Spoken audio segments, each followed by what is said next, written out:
Hello प्यारे साथियों, स्वागत है आज की इस वीडियो में। और यह वीडियो फिजिक्स का बहुत ही प्यारा चैप्टर है जिसका नाम कूलाम का नियम और विद्युत क्षेत्र है।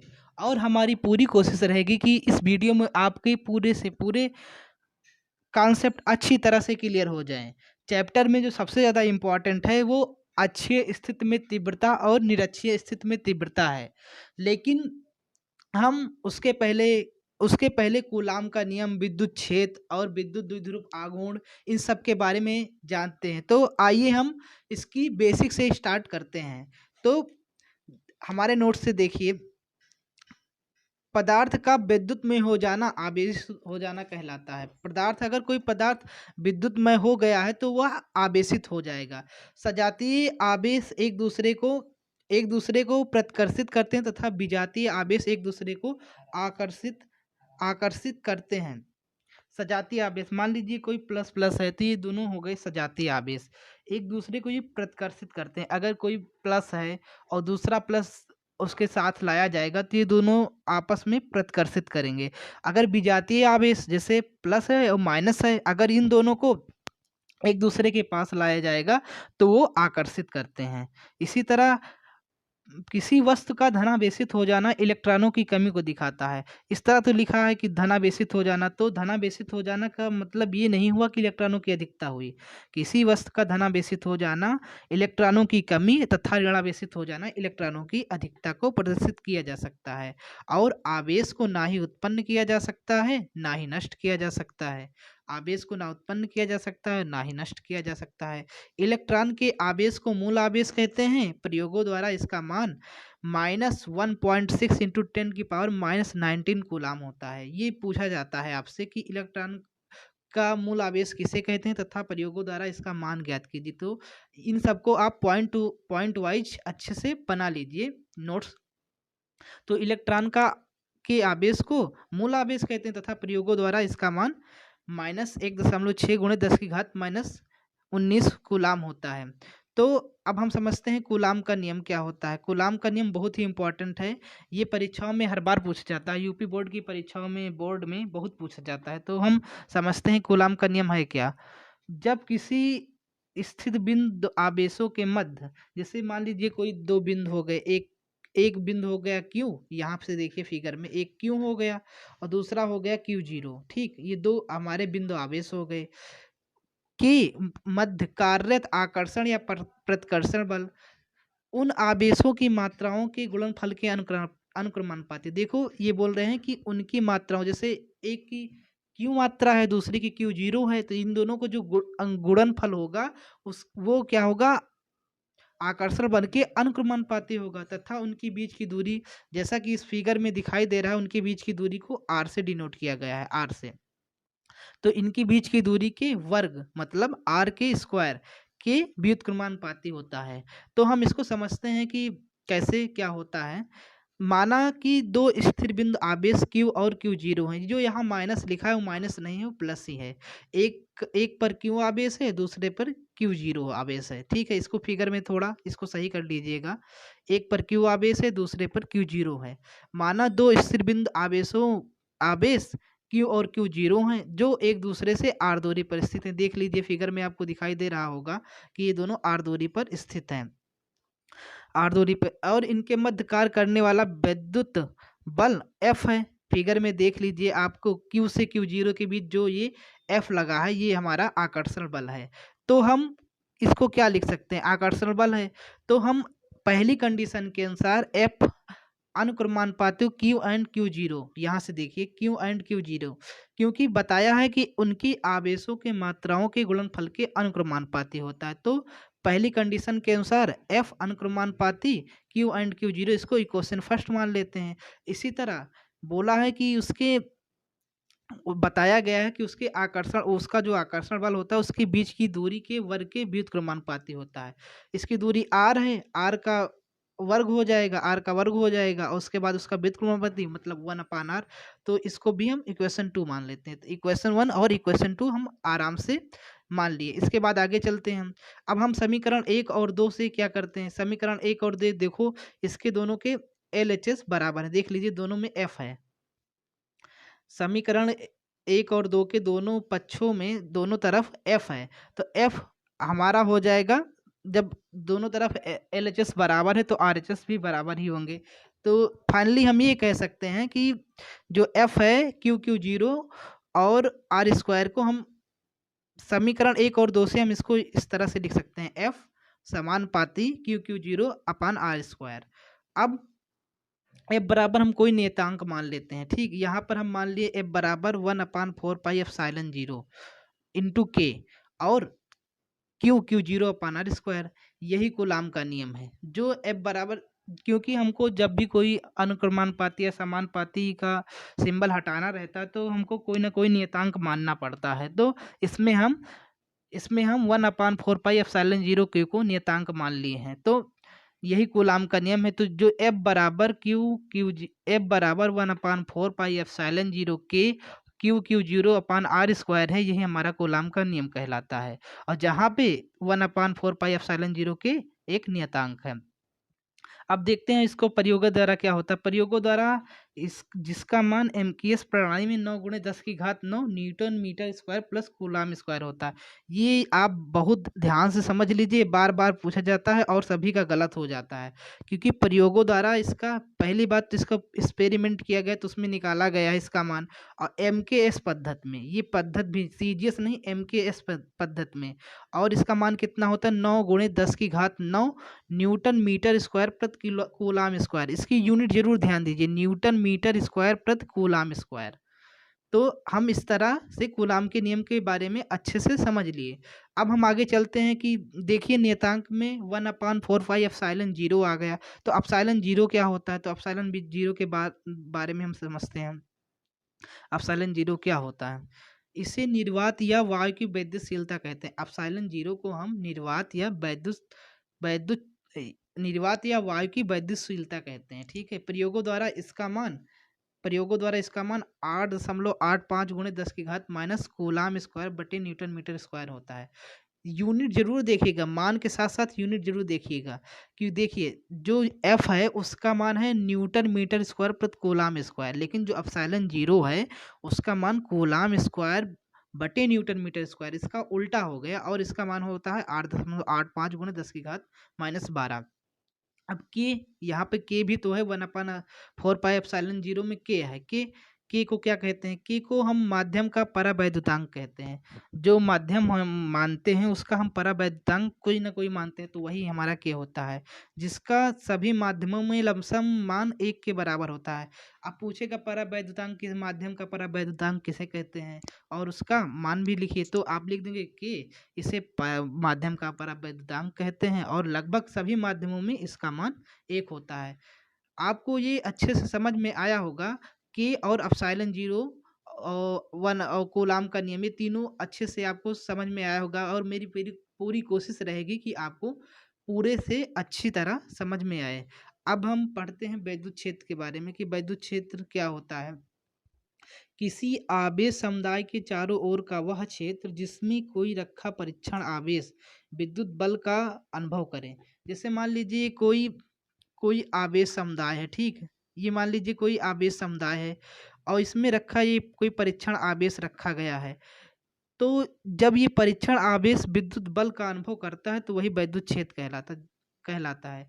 कि मतलब कोई आवेश समुदाय है, उसके चारों ओर का वह क्षेत्र जिसमें रखा कोई परीक्षण आवेश, जिसमें कोई परीक्षण आवेश रखा गया हो, तो अगर वो वैद्युत बल का अनुभव करता है तो वो वही जो वैद्युत बल का अनुभव करता है उसी को हम, उसके चारों ओर के जो क्षेत्र को ही हम वैद्युत क्षेत्र कहते हैं। तो इसकी डिफिनीशन होती है, किसी आवेश समुदाय के चारों ओर का वह क्षेत्र जिसमें रखा कोई परीक्षण आवेश वैद्युत बल का अनुभव करता है, उसे वैद्युत क्षेत्र कहलाते हैं। आप 1 से 2 बार ऐसे पढ़िएगा, इतनी इजी वे में हमने अपने नोट्स में लिखा है कि आपको अच्छे से याद हो जाएगा। आप यही 2-3 बार पढ़ लीजिए।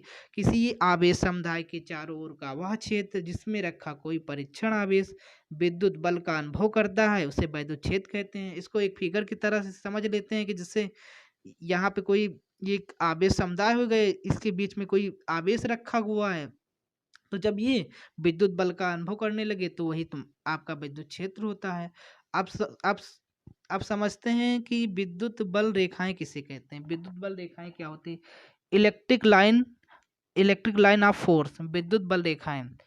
तो इसमें लिखा है वैद्युत क्षेत्र में खींची गई वो काल्पनिक एवं निष्कोण वक्र रेखाएं जो अपना अविरल प्रदर्शन करती हैं।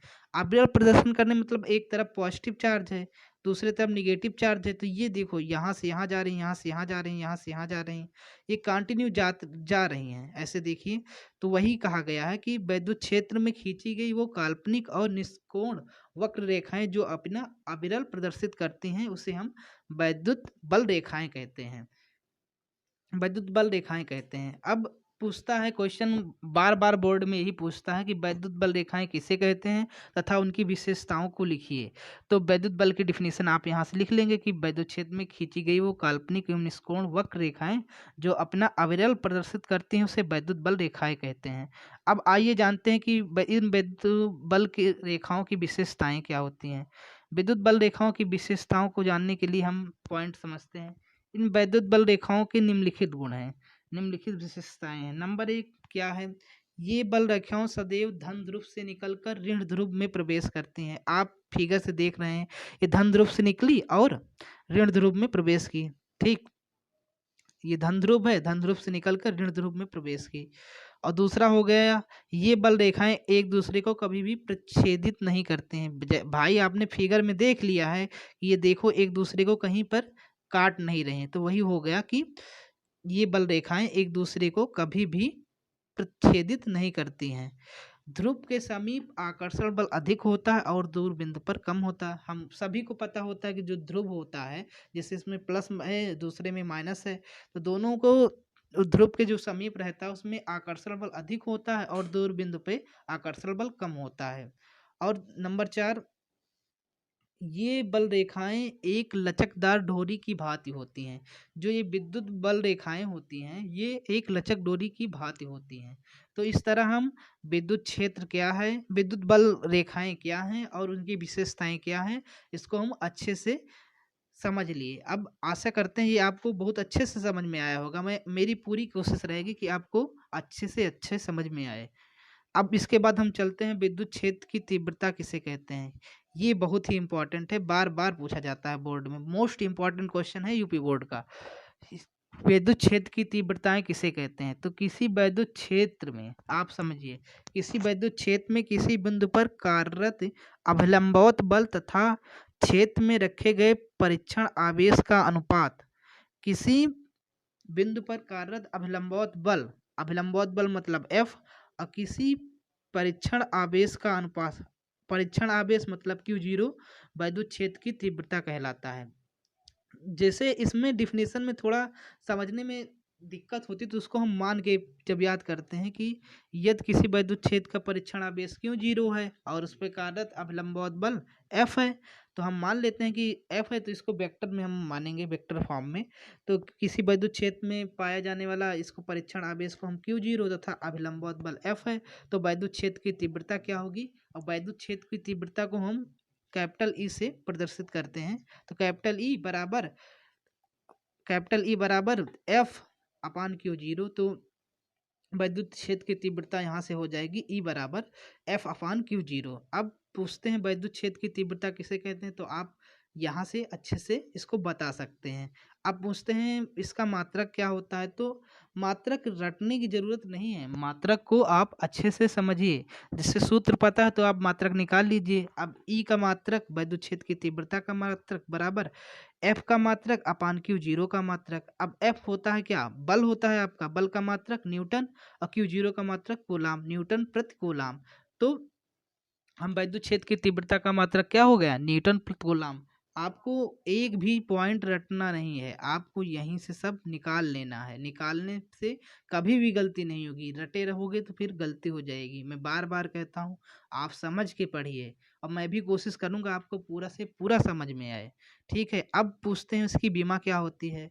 तो एफ की बीमा बराबर हो जाएगा, ई की बीमा बराबर हो जाएगा एफ की बीमा अपान Q0 की बीमा। तो एफ की बीमा क्या होगी, एफ बराबर होता है जैसे एफ होता है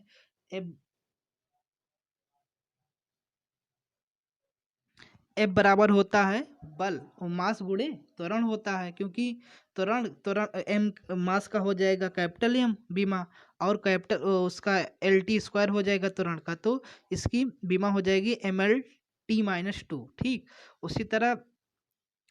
उसी तरह हम Q की बीमा, Q बराबर IT होता है, IT मतलब I से एम्पियर, एम्पियर का A हो जाएगा, और Q T मतलब होता है टेम्परेचर, तो इसका कैपिटल T हो जाएगा। तो अब हम इस तरह Q की बीमा, अब इसको ऊपर ला लेते हैं, तो MLT-3A-1 हो जाएगा। तो इसकी जब बीमा हो गई MLT-3A-1 हो जाएगी। तो वैद्युत क्षेत्र की तीव्रता किसे कहते हैं, उसका मात्रक तथा बीमा लिखिए। तो आप यहाँ से स्टार्ट करेंगे वैद्युत क्षेत्र की तीव्रता से। वैद्युत क्षेत्र की तीव्रता, पहले आप उसकी डिफिनीशन अच्छे से लिखेंगे। डिफिनीशन लिखने के बाद उसके मात्रक के बारे में लिखेंगे। मात्रक को हम ऐसे बढ़िया निगमित करके दिखा देंगे, और जब ये हो जाएगा तो उसके बाद उसकी बीमा के बारे में हम लिखेंगे। बीमा भी हम आसानी से देख लिए यहाँ पे, और इसको भी अच्छे से लिख लिए। अब इसके बाद हम नेक्स्ट वीडियो में आगे की बात को। नमस्कार प्यारे साथियों, कैसे हैं आप सब। आज आज आज हम स्टार्ट करते हैं फिजिक्स का कूलाम का नियम और विद्युत क्षेत्र चैप्टर का। आज उसमें हम देखते हैं कौन कौन सा इम्पोर्टेंट है। तो जो इसमें इम्पोर्टेंट है वो अच्छी स्थिति की तीव्रता है। अच्छी स्थिति की तीव्रता, वैद्युत अच्छी स्थिति में वैद्युत क्षेत्र की तीव्रता, ये यूपी बोर्ड के लिए ये मान लीजिए रामबाण है, एकदम रामबाण। मतलब ये पूछा ही जाएगा, अच्छी स्थिति की तीव्रता। तो इसको हम समझते हैं कैसे क्या होता है। तो सबसे पहले इसको समझने के लिए फिगर का समझना बहुत ही जरूरी है। हमें मान लेना है, पहले देखिए यहाँ पे दो बिंदु हो गए A और B। एक पर प्लस क्यू आवेश है, दूसरे पे माइनस क्यू आवेश है। आप देख लीजिए, ए पे माइनस क्यू आवेश, बी पर प्लस क्यू आवेश। अब दोनों बिंदु आवेशों के बीच की दूरी 2L है। आप जैसा कि देख रहे हैं, ए से बी के बीच की दूरी 2L हो गई। उसी तरह ये ए बी का मध्य बिंदु O है, जिससे R दूरी पर, ये देखो R दूरी पर एक बिंदु P है, जहां पर वैद्युत, ये वाला बिंदु, यहीं पर वैद्युत क्षेत्र की तीव्रता की हमें गणना करनी है। तो इसको गणना करने के लिए हमें 2-3 दूरियां और भी निकालनी पड़ेगी। अगर AP की दूरी निकालें तो देखते हैं, जब यहाँ से यहाँ तक R है, आप समझिए कि यहाँ से यहाँ तक अगर डिस्टेंस R है और ये पूरी 2L है, तो जो इतनी आधी बची है, जो इसमें आधी दूरी बची है, वो L होगी। तो इसलिए इसकी दूरी A से P की हो जाएगी R प्लस L हो जाएगी। इसी तरह दूसरा जब देखते हैं बिंदु B से P के बीच की दूरी, तो ये पूरा R है, तो इसमें से अगर L डिस्टेंस हम निकाल देंगे, तो ये हमारी BP की दूरी, इतनी दूरी में से अगर इतनी दूरी पूरी R है, अब इसमें से L इतनी है, तो अब इसको इतना नहीं लेना है, तो इसको हम L दूरी इसमें से निकाल देते हैं, तो ये R-L होगी। तो इस तरह आप फिगर को अच्छे से समझ पाए होंगे। डिस्टेंस वगैरह एक बार फिगर समझ लीजिए, डेरिवेशन में कुछ रखा नहीं है। तो और समझ लीजिए, प्लस क्यू आवेश के कारण जो वैद्युत क्षेत्र की तीव्रता वह E2 है, और उसकी डायरेक्शन V की तरफ है। और जो बिंदु A है, उसके कारण वैद्युत क्षेत्र की तीव्रता E1 है, और उसकी डायरेक्शन इधर है। आप देख लीजिए फिगर में जैसा कि दिखाया गया है। ये बहुत इंपॉर्टेंट है कि कौन सी तीव्रता कौन सी, तभी तो हम परिणामी तीव्रता के बारे में अच्छे से समझ पाएंगे। इस तरह से हम फिगर को बहुत अच्छे से समझें। अब लिख लेते हैं, माना वैद्युत द्विध्रुव AB एक ऐसे माध्यम में रखा है। मान लीजिए वैद्युत द्विध्रुव AB है, ऐसे माध्यम में रखा गया है जिसका परावैद्युतांक K है। इस द्विध्रुव के मध्य बिंदु O से R मीटर की दूरी पर एक बिंदु P है। तो यहाँ से आप देख ही रहे हैं कि एक बिंदु R मीटर की दूरी हो गई, ये बिंदु P है। जो फिगर में बना है वही लिखा गया है। ठीक, जहां विद्युत क्षेत्र की तीव्रता की गणना करनी है। तो अब बिंदु A से P के बीच की दूरी R+L, जैसा कि हमने फिगर में देख लिया, तथा B से P की बीच की दूरी R-L, ये भी हमने सफलतापूर्वक फिगर से देख लिया है, R+L और R-L। और हम आशा करते हैं कि आपको डिस्टेंस जो है बहुत अच्छे से क्लियर हो गई होगी। तो अब हम इसकी तीव्रता के लिए निकालते हैं। तो यहाँ से पहला पॉइंट, प्लस क्यू आवेश के कारण बिंदु P पर वैद्युत क्षेत्र की तीव्रता। प्लस क्यू आवेश किस पे है, आप देख रहे हैं, प्लस क्यू आवेश बिंदु B पर है, तो इसके कारण जो तीव्रता होगी, तो इसको देखते हैं क्या लिखते हैं। तो जैसा कि तीव्रता बराबर होता है 1/4πε0Q/Q/r², लेकिन इसकी डिस्टेंस क्या है यहाँ पे, इसकी डिस्टेंस r-l है। तो B से P, क्योंकि बिंदु B पर तीव्रता निकल रही है, तो E1 हो जाएगा 1/4πε0K × Q/r-l इसको हम इक्वेशन फर्स्ट मान लेंगे। ठीक, उसके बाद हम इसी तरह -q आवेश के कारण तीव्रता बिंदु P पर निकालते हैं। जब -q के कारण तीव्रता निकालते हैं तो समझ लीजिए हम E2 निकाल रहे हैं, -q के कारण E2 है। तो अब इसका हो जाएगा 1/4π epsilon 0K into Q/r+l²। r+l² क्यों लिए, क्योंकि यहाँ पर इसकी डिस्टेंस इसके कारण r+l है, यहाँ से देख लीजिए आप r+l है। उस तरह जनरली r² होती है, लेकिन इसकी डिस्टेंस r+l है, तो इसलिए r की जगह पे r+l रख लिए। इसको इक्वेशन 1 मान लिए, इसको इक्वेशन 2 मान लिए। अब दोनों इक्वेशन से परिणामी तीव्रता हमारी होगी E1 - E2। ये इंपॉर्टेंट है, आपको ये देखना है कि कहाँ पर ऐड हो रहा है, कहीं कहाँ पर ऐड हो रहा है, कहाँ पे सेपरेट हो रहा है, मतलब कहाँ पर जुड़ रहा है, कहाँ पर घट रहा है। तो परिणामी तीव्रता वेक्टर E बराबर हो जाएगा E1 - E2। अब क्या करना है, सीधे से उसका मान रख देना है। तो इसका E1 का मान हो जाएगा 1/4πε0K ×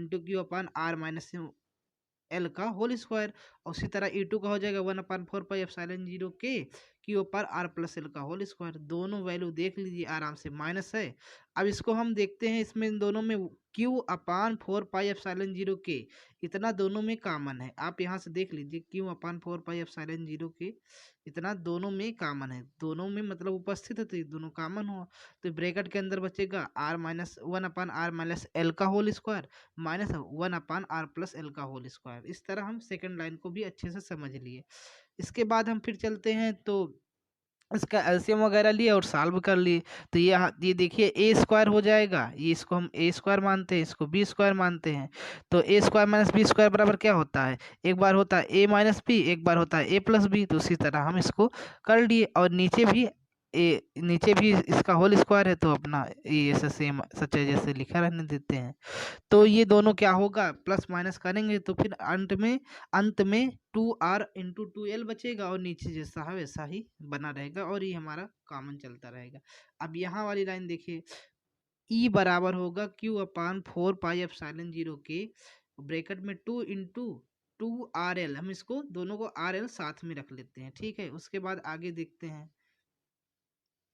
अब हम देखते हैं यहाँ पर वेक्टर E बराबर Q/4πε0K × 2r × 2l r² - l² का होल स्क्वायर। हाँ ठीक है, इतना समझ में आ गया। फिर 1/4πε0K। अब देखो ये जो यहाँ पर Q था, इसको अंदर इससे मल्टीप्लाई करा दिए, तो ये 2QL हो गया, यहाँ से 2QL, और ये हो जाएगा 2r। ये इतना समझ में आया कि यहाँ कैसे हुआ, यहाँ का जो बाहर वाला Q था, इसको अंदर मल्टीप्लाई करा दिया 2l के साथ, तो ये 2QL हो गया और ये 2r हो गया। तो इस तरह 1/4πε इस वेक्टर E बराबर 1/4πε0K into 2r × 2QL/r² - l² का होल स्क्वायर। क्योंकि हम जानते हैं कि Q2QL बराबर होता है P। आप जैसे वैद्युत द्विध्रुव आघूर्ण पढ़े हैं, तो उसमें यही एक सूत्र निगमित हुआ था कि 2QL बराबर P या P बराबर 2QL। तो यहाँ से हम इसके जगह पे क्या करते हैं और देखते हैं, क्योंकि देखने पे लग रहा फिगर से आपको कि R is greater then L। तो हम जब R की तुलना में L बहुत छोटा है, तो हम l² को छोड़ देंगे। तो फिर ये क्या करते हैं, यहाँ से l² हटा देते हैं, तो वेक्टर E बराबर 1/4πε0K इंटू 2r इंटू, ये देखो यहाँ 2QL की जगह पे P रख दिया गया, और r का स्क्वायर हो जाएगा r की घात 4।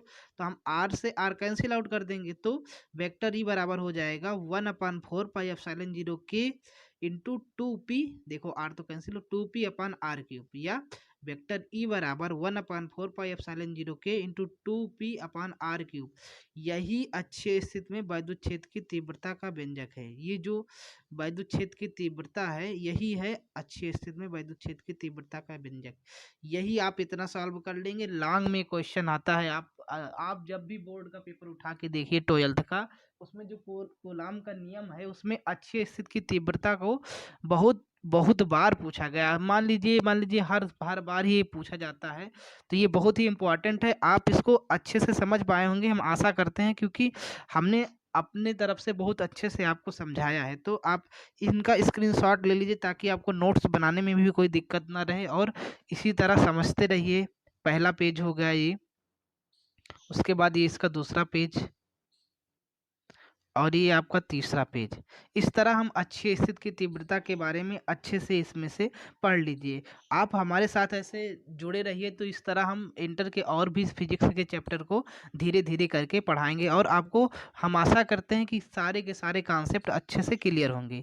धन्यवाद वीडियो में बने रहने के लिए। अब मिलते हैं किसी नेक्स्ट वीडियो में। धन्यवाद। हेलो प्यारे साथी, कैसे हो आप सभी को ये इंटर का बहुत ही इम्पोर्टेंट और बहुत ही इंटरेस्टिंग चैप्टर कूलाम का नियम तथा विद्युत क्षेत्र है, जिसमें हम आज बात करेंगे निरक्षीय स्थिति में विद्युत क्षेत्र की तीव्रता के बारे में। ये निरक्षीय स्थिति में जो विद्युत क्षेत्र की तीव्रता है और अच्छी स्थिति में विद्युत क्षेत्र की तीव्रता, दोनों बहुत ही इंपॉर्टेंट है। यूपी बोर्ड में एग्जाम की दृष्टि से बहुत ही ज़्यादा इंपॉर्टेंट है। अगर आप मेरी अच्छी स्थिति की तीव्रता का वीडियो नहीं देखें, तो हमारे आप पिछले वाले वीडियो में जाइए, वहाँ पर आपको अच्छी स्थिति की तीव्रता के बारे में अच्छे से समझाया गया है, जहाँ पर हर एक पॉइंट को अच्छे से क्लियर किया गया है, हर एक कॉन्सेप्ट को अच्छे से, जिससे कि आप सभी को अच्छे से समझ में आए। तो अगर आप निरक्षीय स्थिति की तीव्रता का वाला वीडियो देख रहे हैं, अगर आप अच्छी स्थिति की तीव्रता का वीडियो देखना चाहते हैं, तो आप पीछे जाकर उसको अच्छे से देख सकते हैं। तो आइए आज हम स्टार्ट करते हैं। निरक्षीय स्थिति की तीव्रता। निरक्षीय स्थिति में तीव्रता विद्युत क्षेत्र की क्या होती है? तो सबसे पहले हमको ये सिलेक्ट कर लेना है, जैसे माना कि दो वैद्युत द्विध्रुव आघूर्ण है, तो एक बिंदु पर ए है और दूसरा बिंदु बी है। इन दोनों पर हम एक ए पर हो गया प्लस क्यू आवेश, उसी तरह दूसरे पर प्लस क्यू, आप इस पे प्लस क्यू आवेश हो गया, इस पे माइनस क्यू आवेश हो गया। इसमें लिखा नहीं है, आप लिख लीजिएगा माइनस क्यू आवेश। ठीक। उसके बाद इन दोनों के बीच की दूरी 2L है, और फिगर को हम ऐसे बना दिए। यहाँ पर विद्युत बिंदु पी है, यहीं पर ही हमें विद्युत क्षेत्र की तीव्रता ज्ञात करनी है। अब देखिए यहाँ पर हम इसको, इसके कारण तीव्रता जो है ए के कारण, बिंदु ए के कारण तीव्रता को E1 मान लिए हैं, और तथा बिंदु बी के कारण तीव्रता को हम E2 मान लिए हैं। E1 की डायरेक्शन देख लीजिए, आप इधर है, देख लीजिए फिगर में, E1 की डायरेक्शन इधर है, E2 की डायरेक्शन इधर है। तो E1 का जो साइन थीटा वाला होगा इधर हो जाएगा, और जो काश थीटा वाला हो जाएगा इधर हो जाएगा। इसी तरह E2 का जब इधर रेशियो में, तो E2 साइन थीटा इधर हो जाएगा, और E2 साइन थीटा इधर होगा, तो E2 काश थीटा इधर ही हो जाएगा। तो आप इसको फिगर से अच्छे से समझ लीजिए, क्योंकि इनके बीच की दूरी 2L है, और इस बिंदु बिंदु इसमें O है, यहाँ पर O बिंदु है। थोड़ा इनकम्प्लीट है फिगर, आप थोड़ा समझ लेना। तो बिंदु O है, तो यहाँ पर देखिए इसकी बीच की दूरी L हो जाएगी, इसकी बीच की दूरी L हो जाएगी, क्योंकि दोनों की दूरी 2L है। तो ये आप समझे, और O से लेके P के बीच की दूरी R है, तो ये L दूर हो गई, R हो गई। अगर इसको निकालना होगा, तो ये समकोण त्रिभुज में, जैसा कि आप सभी को पता है, ये समकोण त्रिभुज बन रहा है, तो ये, तो हमारा हो जाएगा आधार, ये हो जाएगा हमारा लंब, और इनके बीच जो ये यहाँ पर होगा ये कर्ण होगा। तो हम पाइथागोरस प्रमेय जब यूज करेंगे, तो वहाँ से R square plus L square इसकी डिस्टेंस निकल आएगी। तो इस तरह डिस्टेंस को हम अच्छे से, और फिगर को अच्छे से समझ लीजिए। यही फिगर एकदम एग्जैक्ट बनाना है आपको, जिससे निरक्षीय स्थिति की तीव्रता बहुत अच्छे से और बहुत आसानी से आ जाएगी, इसमें कोई दिक्कत नहीं होगी। तो अब इसको वर्डिंग में लिखते हैं। माना एक वैद्युत द्विध्रुव ए बी है, हाँ, तो जैसे फिगर में दिख रहा है ए बी है, और बिंदु ए पर क्यू आवेश है, और जिससे हमको दिखाई दे रहा है बिंदु ए पर क्यू आवेश है, तथा बिंदु बी पर माइनस क्यू आवेश है। ए से बी के बीच की दूरी 2L है। जो फिगर में बनाया गया है वही वही इसके नीचे लिखना है। तो हम थोड़ा बहुत लिख लेते हैं कि ए से बी के बीच की दूरी 2L है, और ए से मध्य बिंदु के बीच की दूरी R मीटर है, तथा R मीटर की दूरी पर एक बिंदु P स्थित है, जहां विद्युत क्षेत्र की तीव्रता की गणना करनी है। तो यहाँ पर ये देखिए P बिंदु है, यहीं पर विद्युत क्षेत्र की तीव्रता की हमें गणना करनी है। तो अब देखते हैं कि प्लस क्यू आवेश के कारण तीव्रता, प्लस क्यू आवेश के कारण तीव्रता क्या है हमारी, E1 है। तो E1 बराबर हम लिख लेते हैं 1/4πε0 K इंटू क्यू अपान R square plus L square. इसको हम इक्वेशन 1 मान लिए। ठीक है, तो इसको इक्वेशन 1 मान लेंगे तो प्लस क्यू आवेश के कारण तीव्रता E1 बराबर हो जाएगा 1/4πε0k into q upon r square plus l square. अब बताइए यहाँ पर r square plus l square क्यों होगा? क्योंकि देखो उस तरह आर स्क्वायर होता है लेकिन ये रूट में है, रूट में है तो इस स्क्वायर है तो दोनों आपस में कैंसिल आउट हो जाएंगे, तो फिर बचेगा हमारा r square plus l square. तो प्लस क्यू आवेश के कारण तीव्रता हम अच्छे से समझ गए। अब हम निकालते हैं माइनस क्यू आवेश के कारण तीव्रता। हमारा माइनस क्यू आवेश के कारण तीव्रता E2 है, तो इसका हो जाएगा 1/4πε0k into q upon r plus l का स्क्वायर, एल का r square plus l square. ठीक है, यहाँ भी वही प्रोसेस हुआ, यहाँ भी r square plus l square under root में था। जब इसका हम वर्गमूल जब इसको स्क्वायर रूट में लिखेंगे तो ये अपना दोनों कैंसिल आउट हो जाएगा। तो इस तरह इक्वेशन 1 और इक्वेशन 2 हम अच्छे से बना लिए। अब परिणामी तीव्रता को हम देखते हैं। परिणामी तीव्रता हो जाएगा इसमें, जैसा कि फिगर में दिख रहा है।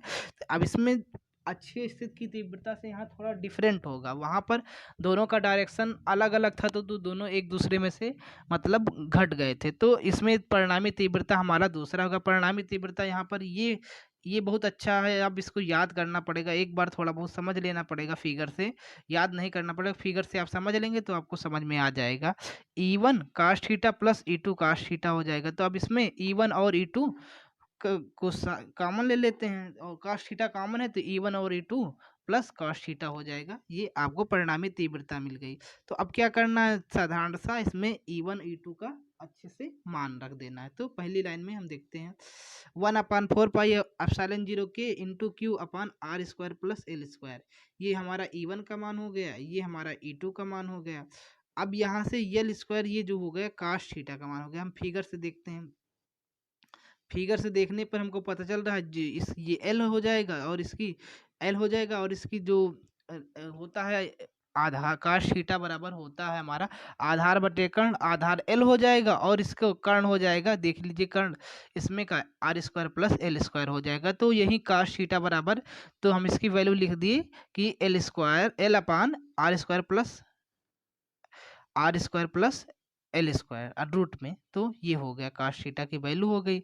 अब वेक्टर ई बराबर हम देख लेते हैं 2q हो जाएगा। अब 2q कैसे हुआ आप देख लीजिए, यहाँ पे एक क्यू दोनों ऐड हो जाएंगे, तो 2q upon 4πε0k into 1/r square plus l square यहाँ से, ठीक है, into l square upon under root r square plus l square. इस तरह हम इसको अच्छे से सॉल्व कर लिए और लास्ट में अंततः ये आ गया वेक्टर ई बराबर 2ql बराबर upon 4πε0k r square plus l square की पावर 3/2। देखो ये 1 है, ये 1/2 है, तो 1/2 प्लस 1 हो जाएगा 3/2। तो इस तरह हम इसको यहाँ पे कर दिए, क्योंकि फिर वही वाली condition r is greater than l, मतलब आर बहुत बड़ा है एल के कंपेरिजन में, तो हम इसके लिए एल स्क्वायर को यहाँ भी छोड़ देंगे। तो जब एल स्क्वायर यहाँ हम छोड़ देंगे और हमको पता है कि P बराबर होता है 2ql, तो हम 2ql की जगह पर P लिख दिए यहाँ पर, और आर स्क्वायर जब इसमें से हट जाएगा, जब इसमें से एल स्क्वायर हट जाएगा, सॉरी एल स्क्वायर हट जाएगा, तो आर स्क्वायर की पावर 3/2 हो जाएगी। तो वेक्टर ई बराबर हो जाएगा हमारा 1/4πε0k into p upon r square की पावर 3/2, 2 से कैंसिल आउट हो जाएगा। तो हो जाएगा फाइनली हमारा ये आंसर आ जाएगा कि वेक्टर ई बराबर 1/4πε0k into p upon r cube. यही हमारी निरक्षीय स्थिति की तीव्रता का व्यंजक है। यही हमारा बार बार पूछा गया यूपी बोर्ड में एग्जाम में, हमारा एग्जाम में बहुत पूछा गया। ये बहुत ज़्यादा इम्पोर्टेंट है। निरक्षीय स्थिति में वैद्युत क्षेत्र की तीव्रता का व्यंजक ज्ञात कीजिए। और बहुत से छात्र ऐसे हैं जो फिगर को ना समझने की वजह से और अच्छा एक्सप्लेनेशन ना होने की वजह से समझ में नहीं पाते और उनका कॉन्सेप्ट क्लियर होता नहीं, वो किसी तरह रटते हैं, रट के फिर जाके एग्जाम में दे के चले आते हैं, जो नंबर मिलता है मिल जाता है, बहुत अच्छे से सेटिस्फाई नहीं होते। तो आप मेरी वाली वीडियो में अच्छे से फिगर को समझिए, फिगर को समझने के बाद कॉन्सेप्टों को अच्छे से समझते हुए और आगे बढ़ते चलिए, तो इस तरह आपको ये समझ में आ जाएगा। अब इसी के साथ में एक और अच्छा डेरिवेशन है कि एक एक समान वैद्युत क्षेत्र में रखे वैद्युत द्विध्रुव पर लगने वाले युग्म बल का आघूर्ण। ये भी इम्पोर्टेंट है क्योंकि ये भी बहुत पूछा जाता है। 3 ही डेरिवेशन, अक्षीय स्थिति में तीव्रता, निरक्षीय स्थिति में तीव्रता और एक समान बाह्य विद्युत क्षेत्र में रखे वैद्युत द्विध्रुव पर लगने वाले बल युग्म का आघूर्ण। इसका भी व्यंजक पूछने के लिए बार बार ये क्वेश्चन आता है और ये बहुत ही इंपॉर्टेंट होता है। तो आप इस अक्षीय स्थिति की तीव्रता के बाद निरक्षीय स्थिति की तीव्रता को हम सफलतापूर्वक अच्छे से एक्सप्लेन कर दिए। तो अब हम चलते हैं नेक्स्ट वाले पे, ये इस पे बल युग्म के आघूर्ण वाला। तो बल युग्म के आघूर्ण का व्यंजक हम निम्नलिखित प्रकार से व्यक्त कर सकते हैं। तो देखिए उसके पहले सबसे पहले एक फिगर बना लेते हैं, फिगर बना लेते हैं। फिगर हम जैसे देख लीजिए, ये लाइनिंग आपको फिगर में अच्छे से समझ में आ रहा होगा। ये मान लीजिए कोई वैद्युत क्षेत्र है, ठीक, और इस पे एक ये देखिए ए बिंदु है और ये बी बिंदु है, ठीक है। वैद्युत द्विध्रुव हो गया ए बी, और एक पे प्लस क्यू आवेश और एक पे माइनस क्यू आवेश, और इनके दोनों के बीच की दूरी 2l हो गई। और हम देखते हैं ये सी वाला बिंदु, देखिए अब इसमें क्या होता है। माना एक द्विध्रुव ए बी है, द्विध्रुव आघूर्ण ए बी है, तो फिगर में हमको दिख रहा है एक पर ए पर प्लस क्यू आवेश और बी पे माइनस क्यू आवेश। ए बिंदु पर प्लस क्यू तथा बी बिंदु पर माइनस क्यू आवेश है। चूंकि ए बी सी को संरेखित करने का प्रयास करता है, क्योंकि ये इंटेंसिटी ना, जो क्षेत्र है, ये ए बी सी तीनों को एक संरेखित करना मतलब एक ही क्षेत्र में लाने के लिए प्रयास कर रहा है, ऐसा कर रहा है। तो इसलिए हम कहते हैं ए बी सी को संरेखित करने का प्रयास कर रहा है। तब वैद्युत द्विध्रुव आघूर्ण बराबर होता है हमारा टाउ। इसका हम सिंबल देते हैं टाउ। टाउ बराबर एफ इंटू डी। डी मतलब होता है डिस्टेंस, मतलब जो अपना विस्थापन एक तरह से समझ रहे हैं। तो द्विध्रुव आघूर्ण को हम टाउ से, और एफ को हम बल हो गया और डिस्टेंस हमारी डी हो गई। तो यहाँ से हम इसको जब पक्षांतर वगैरह करेंगे तो हो जाएगा ई बराबर एफ अपान क्यू अपान, क्योंकि हम जानते हैं अब यहाँ से सॉरी एक सेकेंड, हाँ, क्योंकि हमको पता है कि वैद्युत क्षेत्र की तीव्रता क्या होता है। एकांक आवेश पर लगने वाला बल ही वैद्युत क्षेत्र की तीव्रता कहलाता है। तीव्रता की डिफिनेशन में आप ये वाला सूत्र को अच्छे से निगमित किए होंगे, तो वहां से इस सूत्र लिया गया है। तो हो जाएगा ई बराबर एफ अपान क्यू। इसको इक्वेशन 1 मान लेते हैं। तो अब आगे चलते हैं। अब इक्वेशन 1 में हम देखते हैं, इक्वेशन 1 से हम हो जाएगा टाउ बराबर ई क्यू। ई क्यू कैसे हुआ, क्योंकि एफ की जगह पर हम ई क्यू रख देंगे यहाँ से समीकरण 1 से। और डी हमारा क्या हो गया, डी देखिए हमारा ये बी, यहाँ पर बी है, तो ये बी सी, यही तो हमारा विस्थापन है, तो ये हो जाएगा बी सी। तो एफ की वैल्यू रख देंगे हम ई क्यू, और डी की जगह पे बी सी रख देंगे। तो हमारा हो जाएगा इक्वेशन 1 से टाउ बराबर ई क्यू बी सी। अब इसी तरह हम टाउ बराबर 2 ई क्यू, और बी सी बराबर यहाँ से देखने पर लग रहा है बी सी बराबर बी सी को अगर हमको निकालना होगा तो यहाँ से देखिए बी सी बराबर हो जाएगा 2l साइन थीटा हो जाएगा।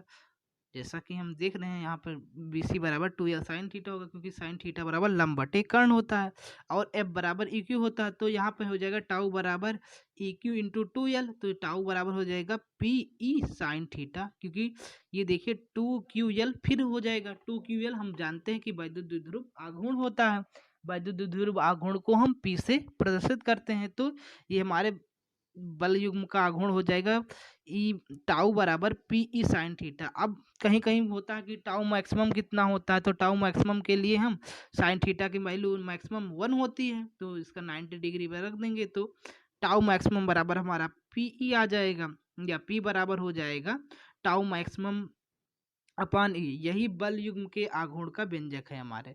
चाहे ये वाला लिख दीजिए चाहे ये वाला, दोनों का दोनों ही हमारे बल युग्म आघूर्ण का व्यंजक है। तो इस तरह हम तीनों डेरिवेशन को अच्छे से समझ लिए। पहले तो हम वैद्युत क्षेत्र, इस चैप्टर में हम वैद्युत क्षेत्र की थी, सबसे पहले हम कूलाम का नियम पढ़े, उसके बाद उसके वैद्युत क्षेत्र की तीव्रता पढ़े, क्या होता है वैद्युत द्विध्रुव आघूर्ण पढ़े।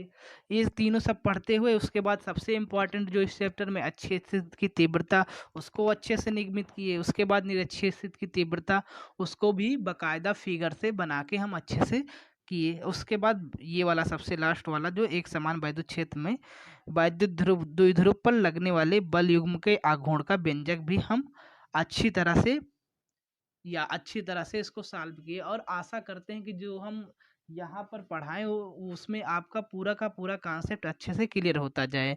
तो आप निरक्षीय स्थिति की तीव्रता का आप इसको स्क्रीनशॉट ले लीजिए, ताकि आपको नोट्स बनाने में कोई दिक्कत ना हो, और यहीं से पर्याप्त मटेरियल में आप पढ़ लें, उसके बाद जाके बोर्ड में अच्छे मार्क्स के साथ अपना नंबर लाइए। देखिए ये पहला पेज हो जाएगा निरक्षीय स्थिति की तीव्रता का, ये दूसरा पेज, ये तीसरा पेज, ये चौथा पेज। इसी तरह हमने 4 पेज में मतलब इसको अच्छे से एक्सप्लेन किया है। आप हमारे वीडियो के साथ बने रहिए केमिस्ट्री बाय नीतीश में। हम इस तरह फिजिक्स के हर एक टॉपिक को, हर एक चैप्टर को कवर कराने की कोशिश करेंगे, और ये आपके लिए बहुत ही इम्पोर्टेंट होगा। अपने दोस्तों को भी बताइए, जो जो उपयोगी होगा वो अपना पढ़ेगा। धन्यवाद, धन्यवाद।